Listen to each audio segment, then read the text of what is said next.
हमारा बस इतना ही रोल है कि जो भी मजदूर के शोषण होता है उसका हम आवाज़ उठाते हैं, ताकि मजदूर के साथ शोषण जाते हैं तो थाना वाला बिहारी पूर्विया गुंडी बात कह के गाली दे के भगा दिया जाता है। इसलिए हम जागरूक करते हैं कि ताकि किसी तरीक़ा के हम हिंदुस्तान के रहने वाले हैं और हिंदुस्तान में कोई भी कहीं भी कमर देता हूँ, लाल झंडा छोड़ दो, आवाज़ उठाना बंद करो। मगर मैंने उससे कोई स्वीकार नहीं किया। मैंने बोला चाहे तू 1 साल के लिए भी जेल डाल दे, हमें कोई फर्क नहीं पड़ेगा, मगर लाल झंडा रुकने वाला नहीं है।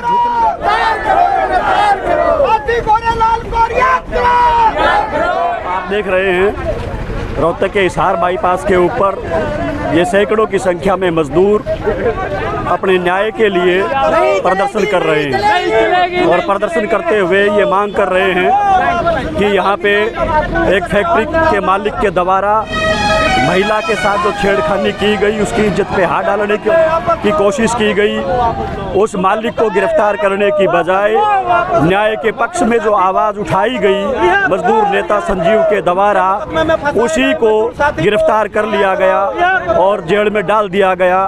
15 दिन जेल में रहने के बाद उनको जमानत मिली है। आज ये मजदूर फिर रोहतक की सड़कों पर न्याय के पक्ष में झंडा उठा के प्रदर्शन कर रहे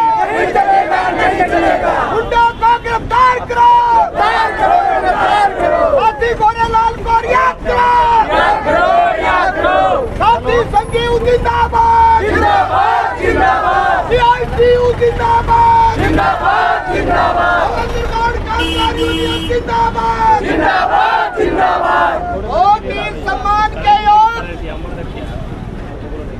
अभी चंद दिन पहले जेल से रिहा हुए हमारे भवन निर्माण कामगार यूनियन के प्रधान साथी संजीव कुमार, साथी विनोद देसवाल, साथी विनोद कुमार और यूनियन के पदाधिकारी भाइयों, प्यारी बहनों और तमाम प्यारे मजदूर साथियों, हमें कोई शौक नहीं है जो आज बढ़ती महंगाई के चलते हुए गरीब आदमी को अपनी जीविका चलाना कठिन हो गया। हर चीज की महंगाई आज आसमान में है। मजदूर का रोजगार, उसकी रोजी रोटी, उसकी जान माल की सुरक्षा, आए दिन फैक्ट्रियों में एक्सीडेंट हो रहे। पिछले दिनों मारुति R&D कंपनी में 2 मजदूर जल के मर गए। एक मजदूर या टिटोली के पास करंट लगने से मौत हो गई। कोई पूछने वाला नहीं है। मजदूरों के नाम तक रजिस्टरों में दर्ज नहीं है। कोई न्यूनतम वेतन की चिंता नहीं है। आज तमाम तरह के लेबर लॉज को तारपीड़ो किया जा रहा है। ऐसा ही नहीं बल्कि हमारी बहन बेटियां जो अपना घर छोड़ के काम पे जाती है, उनकी इज्जत भी महफूज नहीं है। 18 तारीख की बहुत ही दुर्भाग्यपूर्ण घटना उस बेटी के साथ हुई। उसके पति के साथ झूठी एफआईआर करवाई गई और उसके साथ मारपीट की गई बिटिया के साथ, और जब एमएलआर कटवाई गई सिविल हॉस्पिटल के अंदर मेडिकल मेरा की गई, उसके बयान उसकी एमएलआर के आधार पे एफआईआर दर्ज नहीं की, बल्कि एक झूठी एफआईआर दर्ज करा के यूनियन के प्रधान ने जिसने न्याय की आवाज उठाई, उसी के खिलाफ मुकदमा बना दिया, उस बिटिया के खिलाफ मुकदमा बना दिया। ऐसी स्थिति में यूनियन ने आवाज उठाई। 21 तारीख को एसपी की कोठी पे हम खुद गए थे उस प्रदर्शन में, वो बिटिया भी शामिल थी। यही नहीं, 24 तारीख को बहुत बड़ा प्रदर्शन हुआ। अंततः 27 तारीख को आवाज बुलंद की गई। तब बिटिया के बयान हुए थाने के अंदर और फर्स्ट क्लास मजिस्ट्रेट के सामने उस बहन के बयान हुए। उसके बावजूद आज मालिकों को गिरफ्तार नहीं किया गया।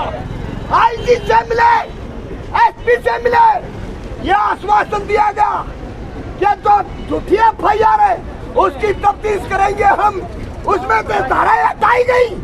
तभी हमारे साथी संजीव बाढ़ आए, लेकिन मालिकों को अभी तक गिरफ्तार नहीं किया गया। आज हम इन नुक्कड़ सभा के माध्यम से, आज की रोज सभा के माध्यम से कहना चाहते जिन गुंडों ने उस बिटिया के साथ छेड़छाड़ की, बदतमीजी की, मारपीट की, उनको गिरफ्तार करो, वरना पेंदा छोटा को नहीं। आप बता दी बात, ये लाल झंडा झुकने वाला बिकने वाला नहीं है। आवाज को आखिर तुम तक लड़ेंगे, कहना चाहते हैं। ये संघर्ष है साथियों। इसलिए आज हम हरियाणा CITU की ओर से, समस्त मजदूर वर्ग की ओर से उस रानी बिटिया को न्याय मिले, गुंडों को गिरफ्तार किया जाए, उसका पति जो झूठे मुकदमे में अंदर है उसको रिहा किया जाए। ये हमारी लड़ाई है। इसको लेके हमारा संघर्ष, साथी संजीव हमारे सामने खड़े हैं। ये 15 दिन जेल यात्रा झूठे मुकदमे में, बिल्कुल टोटली झूठी FIR। SP ने भी माना, IG ने भी माना, DSP ने। जब हमने वो DC के वहां धरना लगाया, जब पुतला फूकेगा पुलिस का, SHO साहब आए, बोले अब सारी धारा हटा देंगे, संजीव को बाहर निकलवा देंगे, गुंडा को गिरफ्तार कर लेंगे। इस आधार पे हमने वो धरना समाप्त किया था। सिर्फ हमने उठाया था, आंदोलन खत्म नहीं किया। आंदोलन जब तक रानी बिटिया को न्याय नहीं मिलेगा, ये जारी है, जारी था, जारी रहेगा। ये बात कहने के लिए मांग रही है।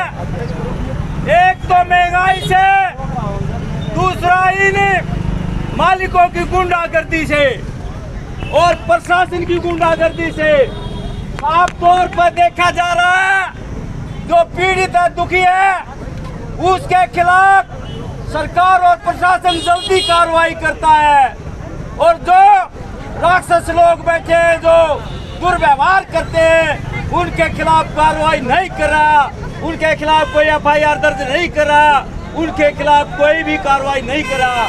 इसलिए हम कहना चाहते हैं, ये भारतीय जनता पार्टी का राज जो दिखाई दे रहा, अपने फूल वाला राज, RSS के गुंडे ये पूंजी के आधार पर, गुंडागर्दी के आधार पर देश को चलाना चाहते हैं।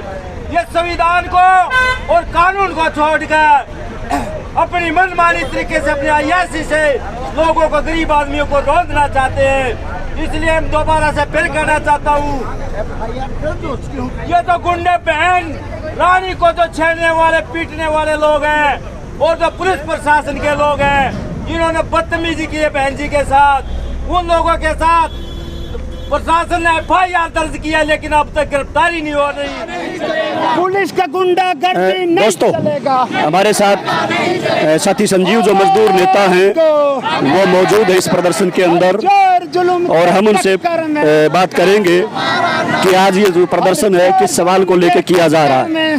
संजीव, ये जो प्रदर्शन आप कर रहे हैं, क्या मसला है?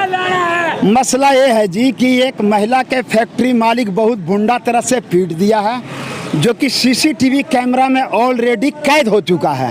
उसके बावजूद यहाँ के पुलिस, यहाँ के भ्रष्ट अधिकारी, यहाँ के प्रशासन इस पर किसी तरीका के कोई संज्ञान नहीं ले रहा है।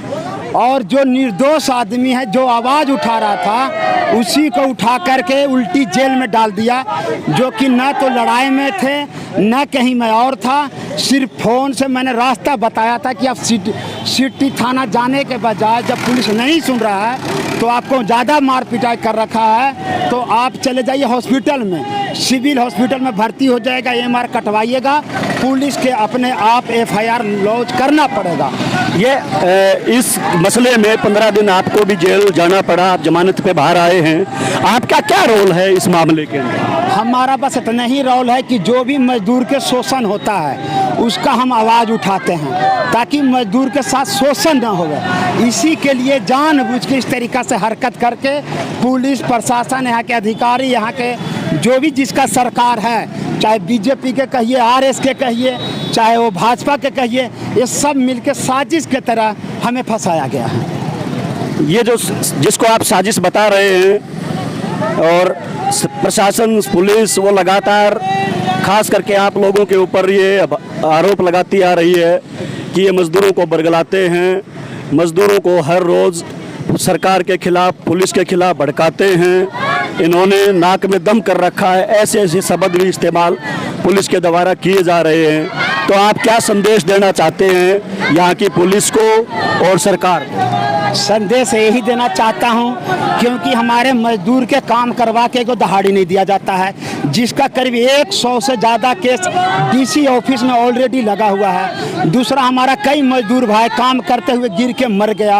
अब उसके खातिर भी आंदोलन करता हूँ, जो कि सरकार के तरफ से 5 लाख रुपया के ऑलरेडी पहले से मुआवजा संविधान में किया गया, 2007 में लागू हुआ था हरियाणा के अंदर, मगर आज तक किसी मजदूर के पैसा नहीं दिया जाता है। और जो प्रवासी मजदूर होते हैं उनके साथ और ज़्यादा शोषण होता है, क्योंकि एक तो बाहर से आए हुए हैं और उनके साथ ही चलते होता है कि कमाने खाने के लिए आए हैं। वो आवाज़ यदि थाना में जाते हैं तो थाना वाला बिहारी पूर्विया गुंडी गुंडी बात कह के गाली दे दे के भगा दिया जाता है। इसलिए हम जागरूक करते हैं कि ताकि किसी तरीक़ा के, हम हिंदुस्तान के रहने वाले हैं और हिंदुस्तान में कोई भी कहीं भी कमा खा सकता है, मगर यहाँ पर जब से बीजेपी के सरकार आया है तब से मैं ये देख रहा हूँ कि ये बिहार और पूर्विया होने लगा। पहले ऐसा कुछ नहीं था। ये 7 साल के अंदर ये दूसरे तरह से यहाँ का सरकार चल रहा है, जो कि हमारे को, हम लोग बिहार और कहीं कहीं से जितना यूपी, कहीं के झारखंड,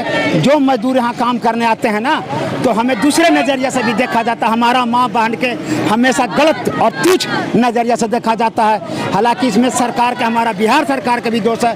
यदि इंडस्ट्री वहाँ भी लग जाता तो हमारा यहाँ धक्का खाने की ज़रूरत नहीं पड़ता, हमारा माँ बहन के गाली सुनने की ज़रूरत नहीं पड़ता। ये चलते शोषण ज़्यादा हो रहा है बीजेपी के सरकार में, और बीजेपी के मैं खास तौर पे कहना चाह रहा हूँ, यदि ये नज़रिया नहीं बदलेगा तो भारी नुकसान झेलना पड़ेगा।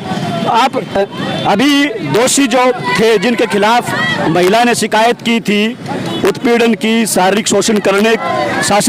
शोषण के प्रयास की, उन मालिकों के खिलाफ अभी तक एफआईआर तो दर्ज हुई है और अभी तक उनकी गिरफ्तारी नहीं हुई। इस पे आपकी क्या टिप्पणी है? टिप्पणी यही है कि वो सरकार से मिला हुआ है। सरकार ने जानबूझ के खेल खेल रहा है ताकि मजदूर आदमी के जितना ज़्यादा से ज़्यादा शोषण हो। जैसे बीजेपी चाहता है, जैसे हिंदू मुस्लिम कर रहा है, उसी तरीक़ा से हरियाणा में पूर्विया और प्रवासी वाला बात करना चाह रहा है, ताकि यहाँ पर हरियाणा के और प्रवासी के एक दूसरे से लड़ा करके रखूं, ताकि अब उसको भी पता चल चुका कि हरियाणा में सबके वोट अच्छा खासा बन चुका है, ताकि वोट के फायदा उठाने खातिर ये 2 फाड़ में बांटना चाह रहा है। जैसे जाट आरक्षण में बांटा था, उसी तरीका से इसका भी करना चाहिए। इसका अर्थ ये कि आप लोग गरीबों के हित में आवाज उठा रहे हैं, लगातार न्याय के लिए आवाज उठा रहे हैं, इसीलिए आपको चुनौती मान के सरकार ने, पुलिस ने गिरफ्तार करवाया आप, और निश्चित तौर पर इसके पीछे उनकी इच्छा यही रही होगी कि जो मजदूर नेता, उभरता हुआ मजदूर नेता है, मजदूरों के लिए आवाज़ उठाता है, उसको डरा लिया जाए। तो क्या इस जेल यात्रा से आपको हौसला मिला या डरे हैं आप? अंतिम सवाल आपसे। ऐसा है, मैं जब जेल में गया तो मेरे को ये पता लगा कि आपको 1 साल के लिए अंदर कर दिया गया है, और हमारे पास एक ऑफर भी आया कि आपको आज के आज रिहा कर देता हूँ, लाल झंडा छोड़ दो, आवाज़ उठाना बंद करो। मगर मैंने उससे कोई स्वीकार नहीं किया। मैंने बोला चाहे तू 1 साल के लिए भी जेल डाल दे, हमें कोई फ़र्क नहीं पड़ेगा, मगर लाल झंडा रुकने वाला नहीं है, झुकने वाला नहीं है, और ना हम समझौता करने वाले हैं, और उसके खातिर हम लड़ने के लिए तैयार बैठे हैं। शुक्रिया संजीव जी। आप देख रहे हैं साथियों, देख रहे हैं कि संजीव ने पूरा जो घटनाक्रम है वो आप सबके साथ साझा किया है, और हौसला आज भी वही बरकरार है जो मजदूरों के हितों के लिए लगातार लड़ते आ रहे हैं। उनका हौसला जेल भी कम नहीं कर पाई। आप देखते रहिए हमारे चैनल को।